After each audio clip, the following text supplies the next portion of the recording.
Bismillahirrahmanirrahim. Assalamu alaikum students. I hope your day is going well. Today in chemistry lecture we are starting chapter number 2, structure of atom. इस chapter में हम 3 major concepts के बारे में discuss करेंगे, theories and experiments related to atomic structure, यानी atom का जो स्ट्रक्चर है वो किस तरह से डिस्कवर हुआ, उसमें किन किन साइंटिस्ट ने क्या क्या थेरीज थी और किस तरह से उसके जो पार्टिकल्स हैं इलेक्ट्रॉन, प्रोटॉन, न्यूट्रॉन, इनकी डिस्कवरीज कैसे हुई और उसके बाद इलेक्ट्रॉनिक कॉन्फ़िगरेशन और आइसोटोप्स। इन 3 मेजर कॉन्सेप्ट के बारे में इस चैप्टर में हम पढ़ेंगे। तो चलिए स्टार्ट करते हैं। सबसे पहले है इंट्रोडक्शन। तो यहाँ सबसे पहले इंट्रोडक्शन में अगर हम स्ट्रक्चर ऑफ एटम्स की बात करें तो पहला सवाल हमारे जहन में आता है वो है व्हाट इज़ एन एटम, कि एटम क्या है, एक एटम है क्या, and from where the term atom comes, और जो टर्म है एटम वो कहाँ से आई, कहाँ से डिराइव की गई। तो जो एटम है लफ्ज़ वो एक ग्रीक लैटिन लेटर है, लैटिन वर्ड एटॉमस, इससे डिराइव किया गया है। एटॉमस से उन्होंने एटम डिराइव किया साइंटिस्ट ने, और एटॉमस इसका मीनिंग था इंडिविजिबल। इंडिविजिबल का मतलब है वो चीज़ जिसे तकसीम ना किया जा सके, which can not be divided. तो ये जो सवाल का दूसरा हिस्सा है इस क्वेश्चन का second part, and from where the term atom comes, the term atoms come from a Latin word atomos meaning indivisible.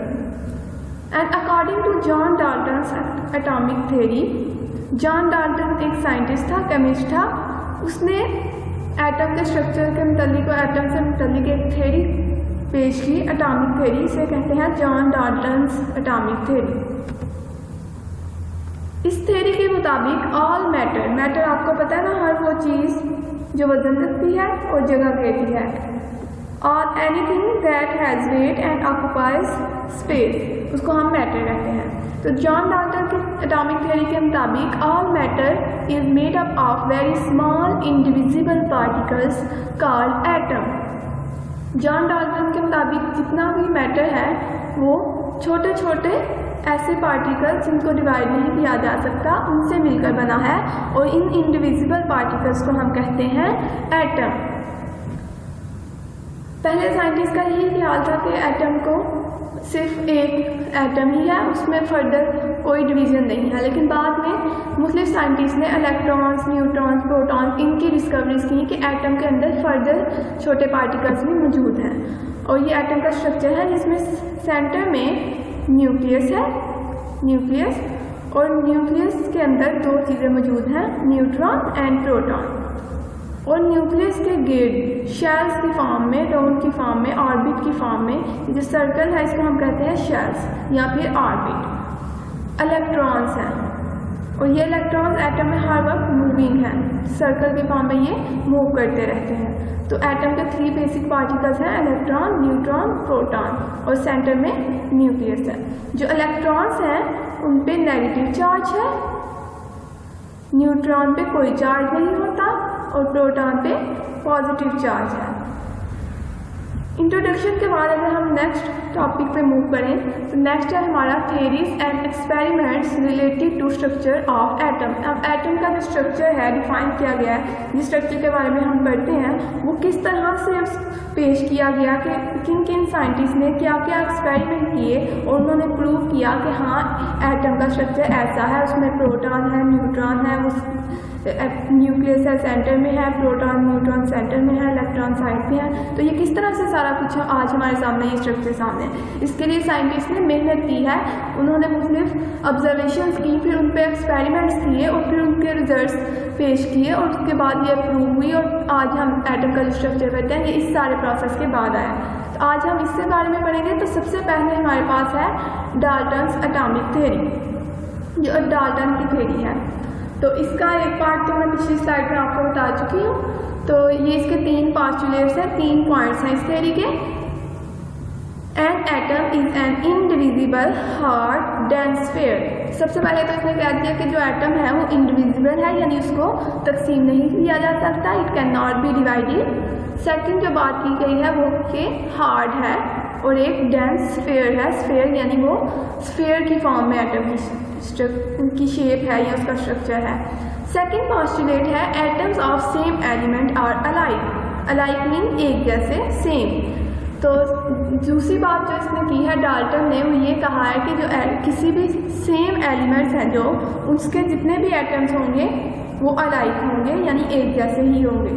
जैसे अगर इस इक्वेशन में आप देख रहे हैं 2O, O for oxygen, oxygen एक एलिमेंट है और यहाँ पे इसके 2 एटम्स प्रेजेंट हैं। तो जो ऑक्सीजन का एक एटम है वो भी वैसा ही होगा, ऑक्सीजन का दूसरा एटम भी वैसा ही होगा, क्योंकि वो ऑक्सीजन ही है, सेम एलिमेंट है। तो atoms of the same element are alike. Third point है they combine in different ways to form compounds. किन की बात हो रही है, किन के कंबाइन करने की, एटम्स के मुख्तलिफ एटम्स कंबाइन करते हैं मुख्तलिफ वेज में, डिफरेंट वेज में, और क्या बनाते हैं, टू फॉर्म कंपाउंड्स बनाते हैं। फॉर एग्जाम्पल हाइड्रोजन एक एटम है और इसके साथ अगर ऑक्सीजन के 2 एटम्स मिले तो ये फर्दर वाटर का कंपाउंड क्रिएट कर देता है। H2O एक वाटर है जो कि एक कंपाउंड है, और ये हाइड्रोजन और ऑक्सीजन एटम के मिलने से ये कंपाउंड वाटर बना है। उसी तरह Na sodium, NCl chloride, sodium और क्लोराइड के मिलने से एक कंपाउंड बना है सोडियम क्लोराइड। तो ये डाल्टन्स एटॉमिक थ्योरी थी जिसके ये 3 पॉइंट्स हमने पढ़े। अब आपने इसको अच्छे से लर्न कर लेना। नेक्स्ट स्लाइड पर हम आए तो नेक्स्ट है discovery of protons. John Dalton की पहले थ्योरी पढ़ी, अब हम के बाकी जो फर्दर प्रोटॉन्स, न्यूट्रॉन, इनकी डिस्कवरी कैसे हुई, किस किस ने की। तो इन 1886 में गोल्डस्टेन एक साइंटिस्ट है, Goldstein discovered positively charge particles protons. जैसे मैं आपको पहले भी बता चुकी हूँ कि प्रोटॉन्स पे पॉजिटिव चार्ज होता है, तो इनको हम पॉजिटिवली चार्ज पार्टिकल्स भी कहते हैं, प्रोटॉन्स को। तो ये साइंटिस्ट था गोल्डस्टेन, इसने 1886 में प्रोटॉन्स को डिस्कवर किया था। और डिस्कवरी ऑफ इलेक्ट्रॉन्स इन 1897 में जे थॉम्सन, ये भी एक साइंटिस्ट का नाम है, इसने डिस्कवर किया था नेगेटिवली चार्ज पार्टिकल्स को, जो कि हैं इलेक्ट्रॉन्स और नेगेटिवली चार्ज पार्टिकल। और इनको डिस्कवर किसने किया था, जे थॉम्सन ने। तो ये आपने इनकी साइंटिस्ट के नेम याद रखना है कि किस साइंटिस्ट ने क्या डिस्कवर किया था। ये आपके MCQs के लिए बहुत इंपॉर्टेंट है, ऑब्जेक्टिव के लिए। और इसी बेस पे डिस्कवरी ऑफ इलेक्ट्रॉन की बेस पे एटॉमिक स्ट्रक्चर के लिए जो काम जे थॉम्सन ने किया था, इस काम की बेस पे इसको नोबेल प्राइज़ दिया गया था 1906 में। J Thomson was awarded a Nobel prize इन 1906। 1906 में जे थॉम्सन को नोबेल प्राइज़ दिया गया था डिस्कवरी ऑफ इलेक्ट्रॉन्स की वजह से। और इसी साइंटिस्ट जे थॉम्सन ने एटम के स्ट्रक्चर से रिलेटेड एक थ्योरी पेश की थी जिसे प्लम पुडिंग थ्योरी कहा जाता है, पोस्टुलेटेड बाय जे थॉम्सन। ये थ्योरी है plum pudding theory, postulated by J Thomson. और इस थ्योरी के मुताबिक जे थॉम्सन का कहना था कि atoms are solid structure of positively charge with tiny negative particles stuck inside. It is like plum in pudding. इसके मुताबिक जो एटम का स्ट्रक्चर है वो ऐसा था कि जो एटम है वो एक सॉलिड स्ट्रक्चर है जिस पे पॉजिटिव चार्ज है और उसके अंदर छोटे छोटे negative charge, tiny negative particle stuck किए हुए हैं, जैसा कि एक पुडिंग के अंदर प्लम्स हों। फॉर एग्जाम्पल अगर मैं आपको कहूँ कि ये जो एटम है पॉजिटिव चार्ज है जिस पर वो एक केक है, तो अगर किसी भी हम केक के अंदर जो हम आलमंड्स, बादाम डालते हैं या पिस्ता डालते हैं तो वो आप कंसिडर कर लें बीच में नेगेटिव चार्ज। तो it's like plums in pudding. तो ये इसने थ्योरी पेश की थी। बाद में तो इस थ्योरी पे मज़ीद काम हुआ था और ये स्ट्रक्चर नहीं है एटम का, जैसा कि हम पहले ही देख चुके हैं कि एटम का स्ट्रक्चर ऐसे है। लेकिन क्योंकि साइंटिस्ट मुख्तलिफ डिस्कवरीज कर रहे थे, इसकी कुछ बातें ठीक थी। इसकी इस बात से जाहिर हुआ था कि नेगेटिव चार्ज इसने डिस्कवर किया था, जिसकी वजह से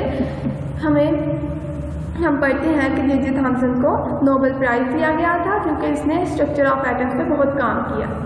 तो ये है प्लम पुडिंग थ्योरी, आपने इसको भी लर्न कर लेना है। आज के लेक्चर में हम इतना ही पढ़ेंगे। नेक्स्ट लेक्चर में इंशाल्लाह हम डिस्कवरी ऑफ प्रोटॉन और डिस्कवरी ऑफ इलेक्ट्रॉन, इन दो टॉपिक्स को डिटेल से पढ़ेंगे कि क्या एक्सपेरिमेंट्स है जिन्होंने प्रूव किया प्रोटॉन की प्रेजेंस को एटम के अंदर। तो नेक्स्ट लेक्चर में इंशाल्लाह हम टॉपिक्स को डिटेल से पढ़ेंगे। आज के लिए इतना ही। टेक केयर, अल्लाह हाफिज़।